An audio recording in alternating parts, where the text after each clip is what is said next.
akan sebagian dari firman Tuhan. Mari kita siapkan hati kita untuk duduk diam mendengarkan sebagian dari firman Tuhan. Terima kasih Tuhan. Aku mengagumi caranya Tuhan mencintai setiap kami Tuhan. Kau sungguh baik di dalam kehidupan kami Tuhan.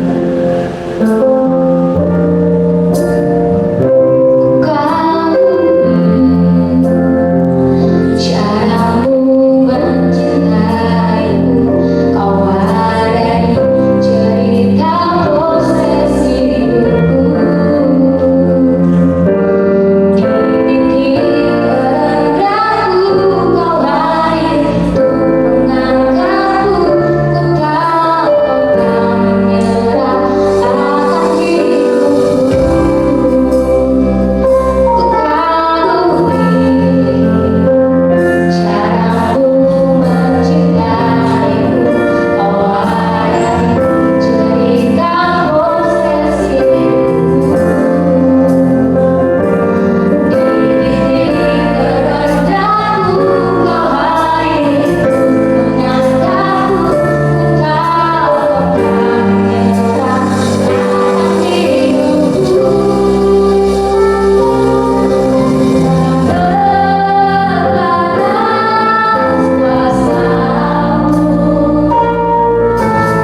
Kita Kolose 3 ayat 23 sampai dengan ayat 24, karena cuma 2 ayat saya rindu kita semua membaca dengan suara yang nyaring.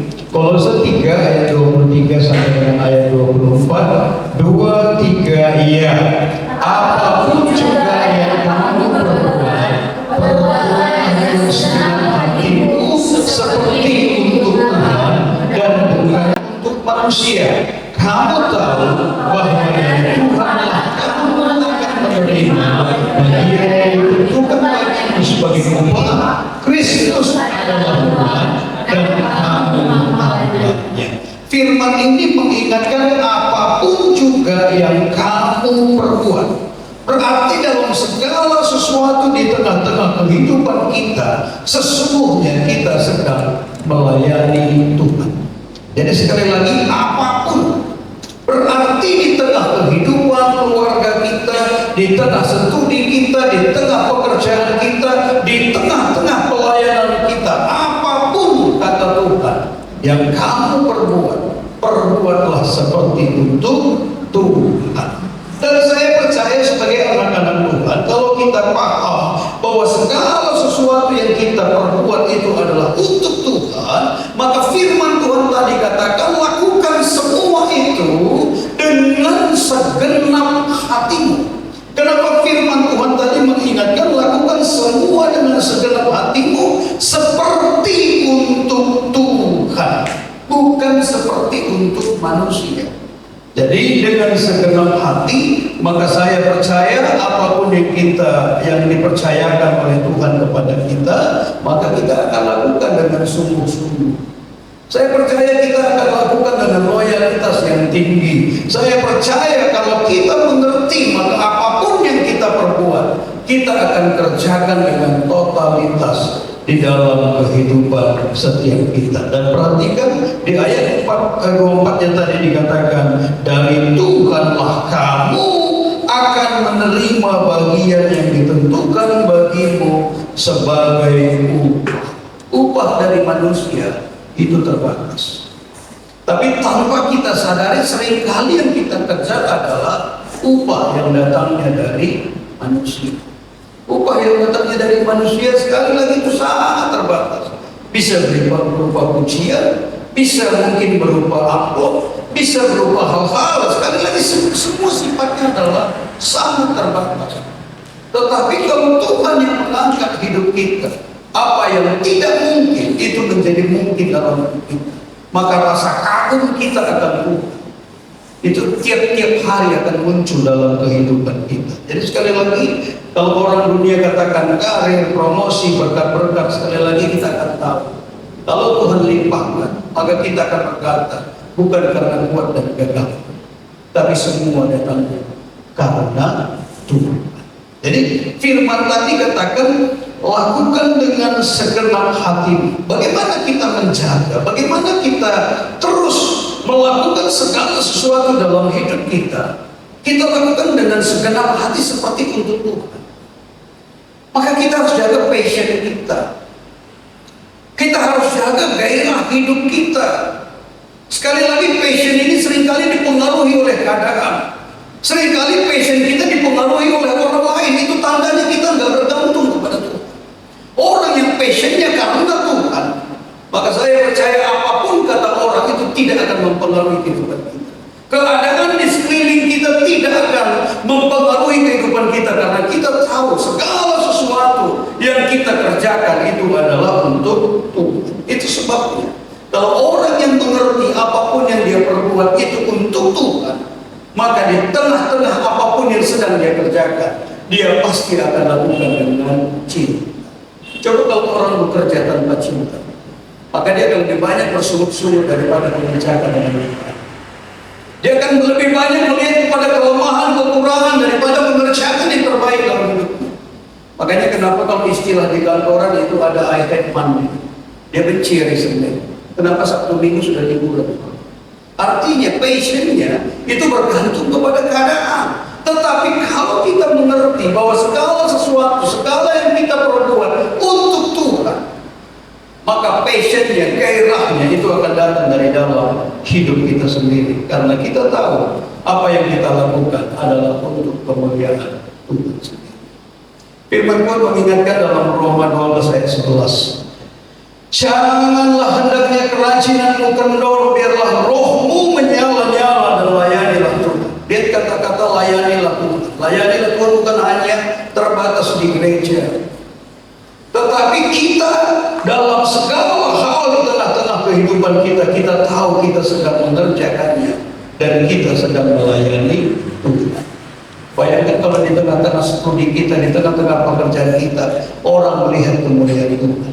Di tengah-tengah usaha kita, orang melihat kemuliaan Tuhan. Di tengah-tengah pergaulan kita, orang melihat kemuliaan Tuhan. Itulah tanda kita sedang melayani Tuhan.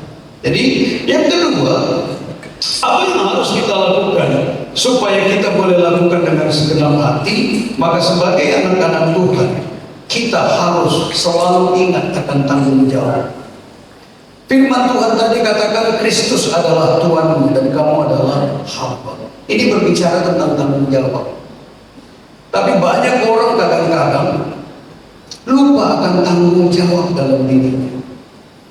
Tanggung jawab yang Tuhan berikan dalam diri kita itu selalu dimulai dari perkara kecil. Kenapa firman Tuhan mencatat setiap perkara kecil maka Tuhan berikan perkara yang lebih besar? Ini bergantung sejauh mana Tuhan mempercayai kita. Kalau dalam hal kecil saja kamu tidak layak dipercaya, kau mengharapkan tanggung jawab yang lebih besar? Tidak mungkin. Maka firman mengingatkan kita supaya kita boleh mengerjakan segala sesuatu itu dengan segenap hati. Berarti dalam diri kita harus memiliki satu kata, tanggung jawab. Artinya apa? Ketika kita melakukan segala sesuatu, lakukan seperti untuk Tuhan. Kalau lagi bekerja, bekerja. Kalau lagi studi, kalau lagi sekolah, sekolah. Kalau lagi prosesnya ataupun waktunya kita bermain, bermainlah, bercandalah, tidak apa.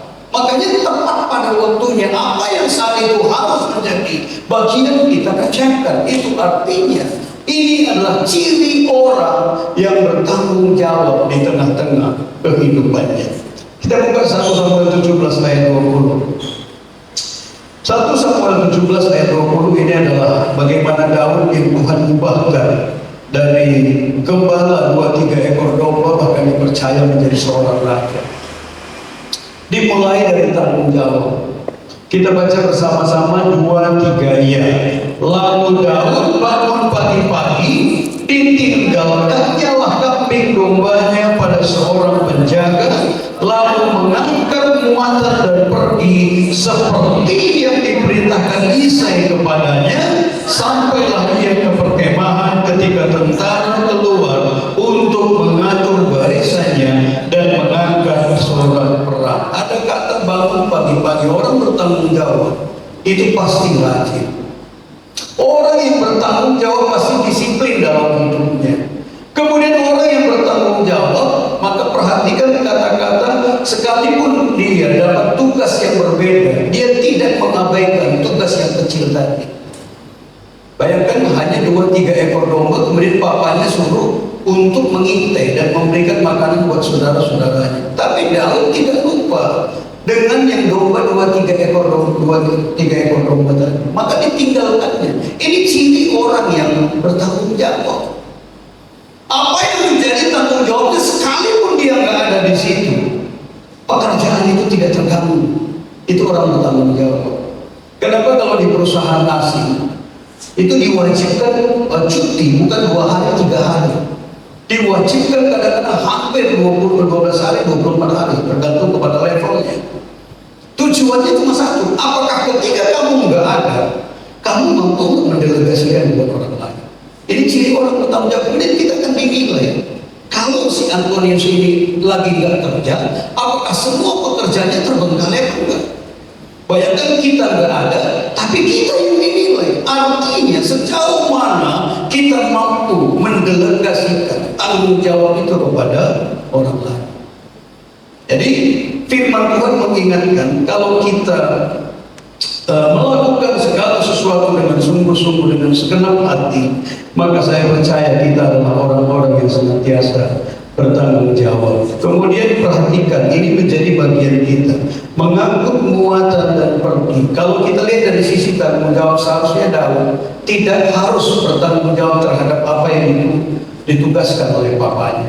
Tetapi setiap kali orang yang rajin, perhatikan dimanapun, entah di kantor atau di lingkungan atau di keluarga, yang rajin paling banyak disuruh atau enggak? Yang paling rajin justru paling banyak disuruh, yang malas tak disuruh. Itu adalah hal kita lihat. Maka sama seperti Daud, kan abangnya cuma 3 yang tentara, 4 kan dia tidak tahu apa pekerjaannya. Daud menggembalakan 2-3 ekor domba. Daud sudah punya pekerjaan khusus. Tetapi untuk mengantar makanan, bapaknya justru memerintahkan Daud. Dan mengintai, melihat bagaimana keadaan saudara-saudaranya, justru dipercayakan kepada Daud. Padahal Alkitab catat Daud adalah anak bungsu, wajahnya pun itu masih kemerah-merahan. Tapi karena ada tanggung jawab dalam dirinya, maka dia diberikan tanggung jawab yang berbeda. Tapi Daud meresponnya bukan dengan bersungut-sungut. Banyak orang kalau disuruh dia akan bersungut-sungut. Padahal firman Tuhan catat dalam kitab Kolose 3 ayat 17. Coba kita perhatikan. Kolose 3 ayat 17. Kita baca bersama-sama Kolose 3 ayat 17. Kolose 3 ayat 17. 2, 3 ya.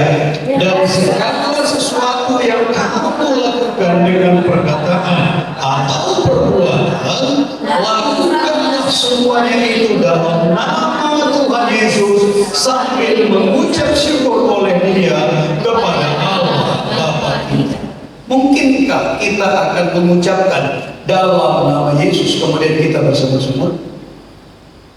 Tapi firman katakan dalam segala hal, dalam segala sesuatu yang kamu lakukan, baik itu perkataan ataupun perbuatan, lakukan dalam nama Tuhan Yesus.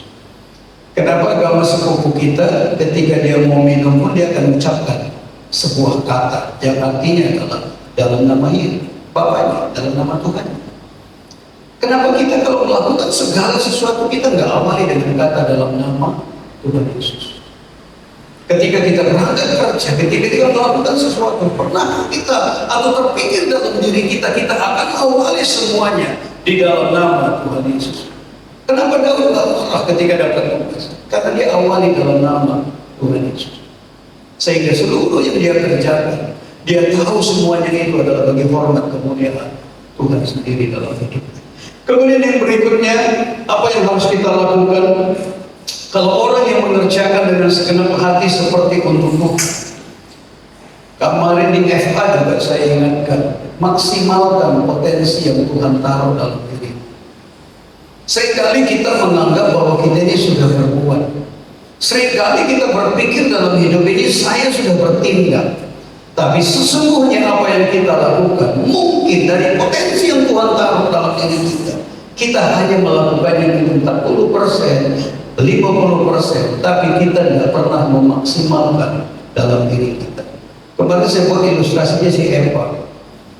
Kalau seandainya di sini ada tembok, saya bilang 1,5 meter. Kemudian saya bilang sama Eva, lompatin tembok ini, pasti dia nggak akan lompat. Kenapa? Karena dalam pikirannya kalau saya lompatin tembok ini, saya akan tersandung, kaki saya bisa luka, dan apa kata orang kalau saya lompatin? Coba kalau dari sini ada anjing gila, saya bilang, kemudian dikejar-kejarnya si Eva. Maka tanpa pikir panjang, siapa pasti akan lompatin tembok tadi, betul nggak? Tapi pertanyaannya lewat atau enggak? Lewat. Berarti potensi yang ada dalam dirinya sebenarnya adalah ketika ada anjing gila tadi. Makanya jadikan dalam diri kita setiap hari seakan-akan ada anjing gila. Maka potensi dalam diri kita akan keluar. Artinya, pepetkan hidup untuk tujuan Tuhan dalam hidup. Perhatikan orang kalau kebakaran rumahnya, kulkas 2 pintu itu diangkat sendiri, ya kan? Kulkas 2 pintu. Coba kalau dalam keadaan normal, sudah ada temannya satu lagi masih dicari yang lain. Kalau bisa 3 lah. Kenapa dalam keadaan kepepet dia mampu mengangkat sendiri? Sebenarnya Tuhan taruh potensi dalam dirinya itu begitu besar. Tapi seringkali potensi itu diabaikan. Seringkali kita mengukur menurut apa yang kita lihat dalam diri kita. Padahal sesungguhnya Tuhan menaruh potensi yang besar dalam kehidupan kita. Maka saya senang dengan tukul. Tukul itu yang tidak mampu memaksimalkan potensinya. Justru kejelekan dirinya itu dipakai untuk mengorbitkan diri. Kelemahannya justru dipakai untuk mengorbitkan hidupnya. Tapi banyak anak-anak Tuhan yang lebih banyak contoh mengasihani diri daripada memaksimalkan potensi yang ada dalam diri. Kita selalu melihat kepada kelemahan, kemudian kita mulai mengukur dalam diri kita. Kita lupa kita punya Tuhan yang besar. Maka ketika Tuhan memberikan tugas tanggung jawab kepada Gideon, apa yang dipikirkan oleh Gideon? Sebanyak-banyaknya orang, maka 32.000 orang dikumpulkan oleh Gideon. Tuhan bilang terlalu banyak Gideon. Ini potensi. Kita lupa ada potensi dalam diri kita bukan karena kita, tetapi karena Tuhan bekerja dalam diri kita sehingga orang lain akan memuliakan Tuhan yang kita sembah dalam hidup kita. Kemudian Tuhan perintahkan satu kata. Katakan kepada rakyat itu, siapa yang takut dan gentar Tuhan, maka lebih banyak orang yang pulang. Sama halnya dengan pelayanan ke akhir zaman. Semakin lama orang bukan karena cinta karena Tuhan. Siapa yang takut dan gentar pulang? Alkitab catat 22.000 orang pulang. 10.000 itu pun masih diuji. Ternyata tidak mudah ketika kita mau hidup kita dipakai oleh Tuhan. Akhirnya seleksi terakhir yang mampu menguasai diri, yang tetap berjaga-jaga itu tinggal 300 orang. Pertanyaannya adalah, apakah dengan 300 orang tadi Gideon tidak mampu memenangkan peperangannya? Ternyata dia mampu memenangkannya. Kenapa dia mampu memenangkannya? Bukan karena Gideonnya, tetapi karena Tuhan memakai hidupnya. Ini perlu kita tangkap dalam diri kita. Bukan karena aku Tuhan, tetapi karena Engkau yang memakai hidupku, sehingga apa yang menjadi tujuan Tuhan dalam hidup ini, Tuhan boleh kerjakan dalam kehidupan kita, sehingga dia dimuliakan. Jangan lagi lihat kepada kelemahan kita. Yang perlu kita lakukan adalah apa yang Tuhan taruh maksimalkan. Apa yang Tuhan taruh maksimalkan dalam kehidupan kita. Jadi sekali lagi, perbanyak rasa ingin tahu tentang kemajuan. Perbanyak rasa ingin tahu tentang gagasan. Artinya apa? Ini adalah buat renungan dalam kehidupan kita. Besok apa yang harus kita kerjakan? Apa yang harus aku perbuat? Contoh dalam pelayanan kita pada pagi hari ini. Coba taruh dalam diri kita sebuah beban. Apa yang harus aku kerjakan, Tuhan? Begitu banyak orang di lingkungan ini yang tidak mengenalmu. Kami punya wadah, kami punya tempat, kami punya peralatan, kami bisa sama-sama memuji Tuhan di tempat ini. Pakai hidup kami Tuhan. Apa yang harus kami lakukan? Ini namanya strategi, ini namanya ide. Langkah apa yang kami lakukan supaya anak-anak muda di seputar sini bisa dimenangkan buat Tuhan. Terlalu banyak orang di sekeliling kita ini yang anak-anak mudanya narkobaan, yang mungkin mereka jatuh dalam riset, yang mungkin mereka jatuh dalam ketidakbenaran. Tuhan taruh kita di tempat ini bukan kebetulan. Pertanyaannya, pernahkah kita tanya dalam diri kita, maksimalkan hidup kami, maksimalkan pelayanan kami itu, supaya lewat hidup kami anak-anak muda di tempat ini bisa dijangkau bagi hormat pemuliaan nama. Perbanyak ide, gagasan. Jangan perbanyak permasalahan. Ini ada cakap orang sedikit, itu yang membuat kita tersinggung. Itu kamu melayani dirimu pun kamu gak mampu. Bagaimana melayani Tuhan? Bagaimana melayani orang lain? Kalau ada masalah sedikit saja kita tersinggungnya pakai berhari-hari lagi. Aduh, ya repot Bapak Ibu.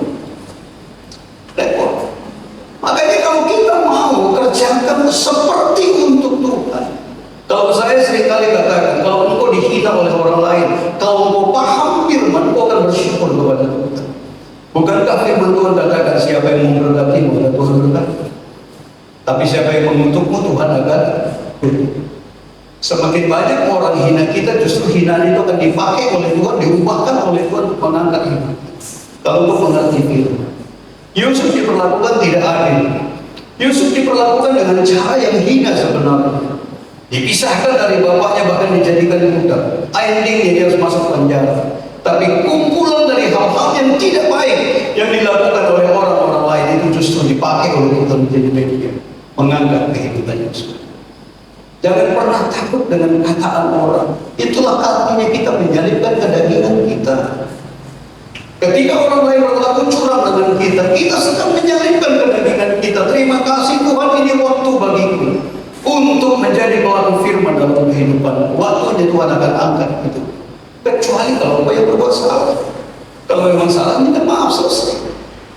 Nah, makanya kita harus memaksimalkan potensi yang Tuhan taruh di dalam kehidupan kita. Jadi pagi hari ini kita buka Ulangan 28 ayat 8. Apapun juga yang kamu perbuatlah dengan segenap hatimu seperti untuk Tuhan. Perlu jaga passion. Semangat kita yang jaga, bukan orang lain yang jaga. Kita yang kobarkan semangat kita. Jangan tuntut orang lain yang mengobarkan semangat dalam diri kita. Kemudian tanggung jawab, kemudian miliki kerinduan untuk memaksimalkan potensi yang Tuhan taruh dalam diri kita. Ulangan 28 ayat 8. Ulangan 28 ayat 8 kita baca bersama-sama. 2, 3, ya. Tuhan akan memerintahkan berkat ke atasmu di dalam lumbungmu dan di dalam segala usahamu. Ia akan memberkati engkau di negeri yang diberikan kepadamu oleh Tuhan Allah. Jangan menuntut berkat, karena Alkitab tadi katakan Tuhan sendiri yang akan memberikan upah. Bagian kita kerjakan, lakukan dengan segenap hati seperti untuk Tuhan. Berarti apapun action kita, apapun yang Tuhan hari ini percayakan dalam hidup kita, kerjakan seperti untuk Tuhan, lakukan seperti untuk Tuhan. Dan Tuhan yang memberikan janji kepada kita, karirmu, upahmu, berkatmu, itu berasal dari Tuhan. Dan saya teramat percaya kalau Tuhan yang mengangkat, Alkitab menggaransi tidak ada seorang pun yang mampu menundukkannya. Kalau Tuhan yang membuka pintu dalam diri kita, tidak ada seorang pun yang mampu menutupnya. Itu sebabnya kita perlu berjalan dalam tuntunan Tuhan. Kita perlu berjalan di dalam kehendak Tuhan. Kita perlu lakukan seperti untuk Tuhan. Dan biarlah Tuhan sendiri yang akan turun tangan untuk menuntun, membawa hidup kita mengalami apa yang menjadi janjinya dalam hidup. Bangkit berdiri, kita bersatu dalam doa. Kami sudah merenungkan kebenaran firman-Mu pada pagi hari ini Tuhan, yang mengingatkan setiap kami supaya kami boleh melakukan segala sesuatu dalam hidup kami seperti itu. Di tengah-tengah kehidupan ini tidak ada satupun yang kebetulan. Kami percaya Engkau yang menuntun, Tuhan sendiri yang mengarahkan hidup kami. Apapun yang Tuhan percayakan pada hari ini, bahwa setiap kami memiliki persepsi, pemahaman yang benar, bahwa segala sesuatu yang kami lakukan, kiranya kami boleh melakukannya seperti itu Tuhan. Dan kebenaran firman-Mu mengingatkan kami bahwa kami akan menerima upahnya dari Tuhan.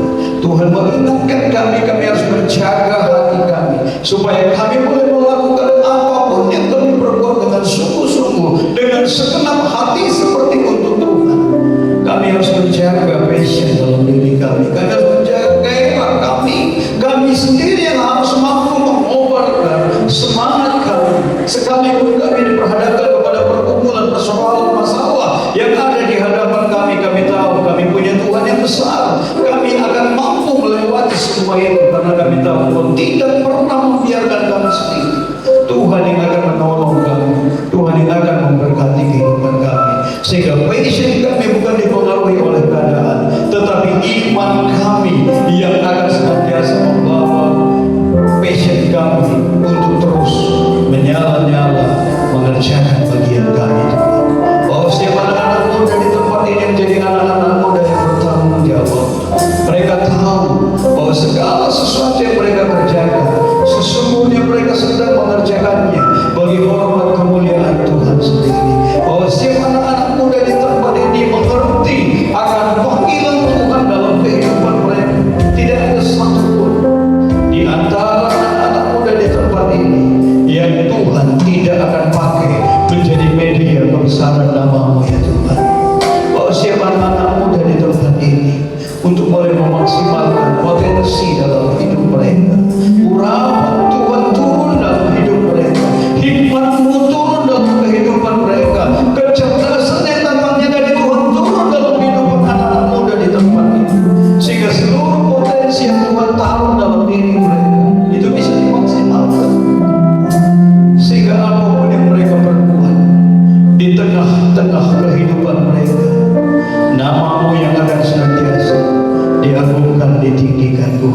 sehingga anak-anak muda di tempat ini menjadi anak-anak muda yang diberkati, bahkan menjadi saluran berkat dalam kehidupan. Terima kasih Tuhan, terpuji termulia Tuhan, dalam nama Yesus. Kita yang sudah mendengarkan sabda Tuhan, sama-sama kita berdoa.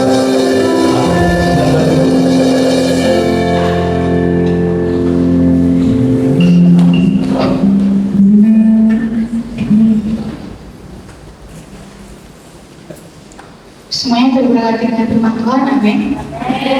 Saya sapa anak muda. Shalom. Shalom. Kurang keras. Shalom.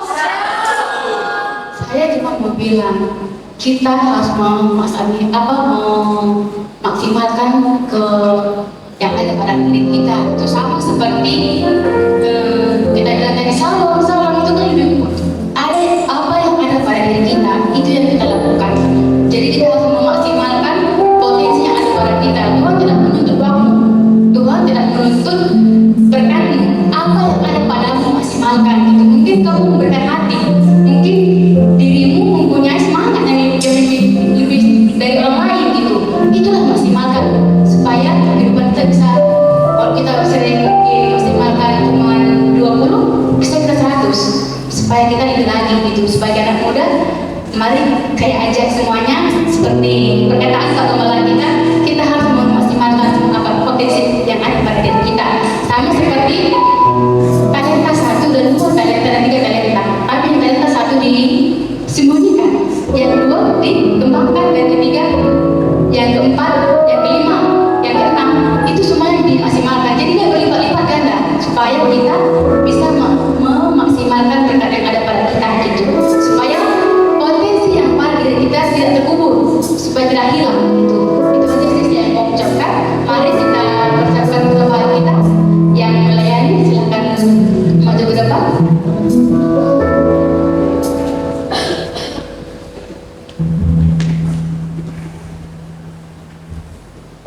Mari kita satu dalam doa. Terima kasih Bapak, terima kasih Yesus, ajari kami Tuhan Yesus, supaya kami bisa dapat memberikan yang terbaik dalam hidup kami Tuhan. Sebentar lagi kami mau berikan sebagian dari berkat yang Tuhan berikan kepada kami. Berkatilah supaya kami bisa memberikan yang terbaik. Dalam nama Yesus kami berdoa, haleluya, amin. Mari tangkap lagu kita sekarang.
dalam hidup kami Tuhan Yesus, supaya kami bisa memaksimalkan hidup kami Tuhan, supaya kami bisa melihat potensi dalam diri kami sangat besar Tuhan. Tuhan, ajar kami supaya bisa mengerti, ajar kami agar untuk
Tuhan kami serahkan kehidupan kakak kami dan keluarganya dalam tangan Tuhan. Tuhan, kami telah pulang, bagi Tuhan Yesus lindungi kami dan sertai kami supaya kami bisa sampai di tempat tujuan kami, tidak kurang tidak apapun. Begitu juga Tuhan Yesus, kami berdoa untuk pelayan kami yang kedua terkait Tuhan Yesus, semuanya berjalan dengan baik dan ada terjadi yang kalian inginkan, semuanya terjadi dengan berkat dan sukacita yang kami alami Tuhan Yesus. Tuhan, telah kami mau lindung dan berkat dari Tuhan. Mari semuanya kita angkat tangan kita arahkan hati kita kepada Bapa di surga, sebab Dia mengarahkan wajahnya kepada setiap kita. Dia